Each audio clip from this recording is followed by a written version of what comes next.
एक कंट्री जहाँ के प्राइम मिनिस्टर को हटाया जाता है, जहाँ पे एक रिवॉल्यूशन होता है, एम्बेसी के अंदर कुछ लोगों को कैद किया जाता है, न्यूक्लियर डील साइन होती है, वो टूट भी जाती है और फिर बात आती है डायरेक्ट मिलिट्री एस्केलेशन तक। ये कहानी है ईरान, अमेरिका और इसराइल के बीच में चल रहे 70 साल पुराने टेंशन की। तो चलिए सालों की बात समझते हैं मिनटों में।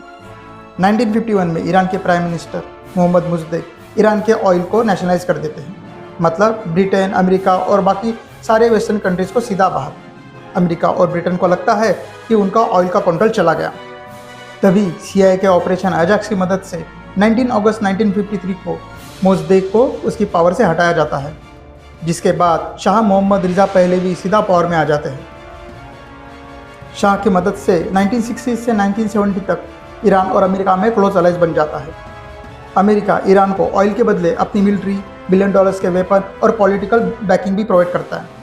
एक टाइम ऐसा भी आता है जब ईरान पूरे सोवियत यूनियन के अगेंस्ट अमेरिका के साथ खड़ा हो जाता है।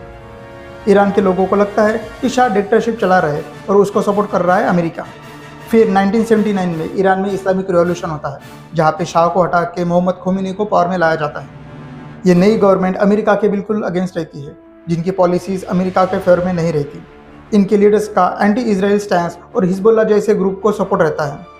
और फिर आता है 4 नवंबर 1979, जब ईरानियन स्टूडेंट्स अमेरिकन एम्बेसी पे कब्जा कर लेते हैं, जहाँ पे 52 अमेरिकन डिप्लोमेट्स को 444 डेज के लिए बंदी बनाया जाता है, जिसके कारण अमेरिका ईरान से सारे डिप्लोमेटिक रिलेशंस तोड़ देता है और उन पे भारी सैंक्शंस लगा देता है। 1980 से लेकर 2000 तक ये कॉन्फ्लिक्ट और भी बढ़ जाता है। इसके बाद 2002 में ईरान का सीक्रेट न्यूक्लियर फैसिलिटी का इशू ग्लोबल न्यूज़ बन जाता है।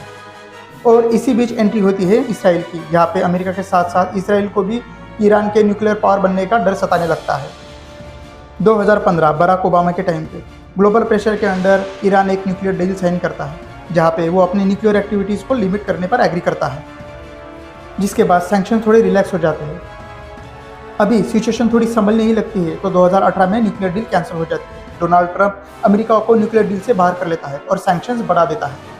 ईरान के लीडर्स का एंटी इसराइल स्टैंस, हिजबुल्लाह जैसे ग्रुप को सपोर्ट और न्यूक्लियर कैपेबिलिटी का फियर, इन सब कारणों की वजह से इसराइल हमेशा ईरान को अपना सबसे बड़ा दुश्मन मानने लगता है। इसराइल का मानना था कि अगर ईरान न्यूक्लियर पावर बन जाता है तो हमारी सिक्योरिटी खतरे में आ जाती है।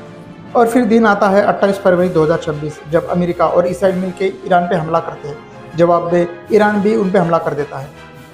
ये वॉर सिर्फ एक इंसिडेंट का रिजल्ट नहीं, ये 70 साल से चल रही पॉलिटिक्स, ऑयल इंटरेस्ट और न्यूक्लियर फियर का रिजल्ट है।